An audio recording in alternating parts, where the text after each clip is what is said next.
வத்தி குச்சி பத்தி கிச்சி எதிர்த்தவ மூச்சு நின்னு போச்சு, சம்பவம் சரித்திரமாச்சு. கரண்ட் சினாரியோ சிங் பண்ணி ஃபேன் பாய்ஸ் போத்த கேள்விப்பட்டிருக்கீங்களா? ஏகேவோட ரெக்கார்ட கார் ரேஸ்ல அவரே பிரேக் பண்ணதுக்கான டைலாக் இது.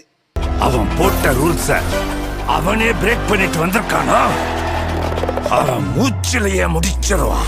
விடாமுயற்சி வீண் முயற்சின்னு சொன்ன எல்லாத்துக்கும் ஒரு ரிப்ளை வந்துச்சு பாத்தீங்களா? காட்டுறேன்.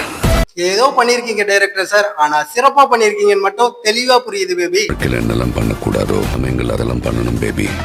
ஃபர்ஸ்ட் சிங்கிள் வந்துருச்சு, தரமான சம்பவம் காத்திருக்குன்னு புரியுது, சம்பவம் சரித்திரமாக போகுதுன்னு நல்லா தெரிஞ்சு போச்சு. ஆனா ஒண்ணு மட்டும் புரிஞ்சுக்குங்க, குட் பேட் ஆகலாம், பேட் அக்லியா கூட ஆகலாம், ஆனா வின் பண்றதுக்கு குட்டா தான் இருக்கணுங்கிறத மறந்துடாதீங்க தங்கங்களா. எப்படா 10ஆம் தேதி வரும், வெயிட்டிங்லயே வெறியாகுது. மிஸ் யூ தல, மிஸ் யூ தல. My darlings, missed you all. நான் உங்கள் புருஷோத். வீடியோ பிடிச்சிருந்தா மறக்காம லைக் பண்ணுங்க, சப்ஸ்கிரைப் பண்ண மறந்துடாதீங்க. கரெக்டா?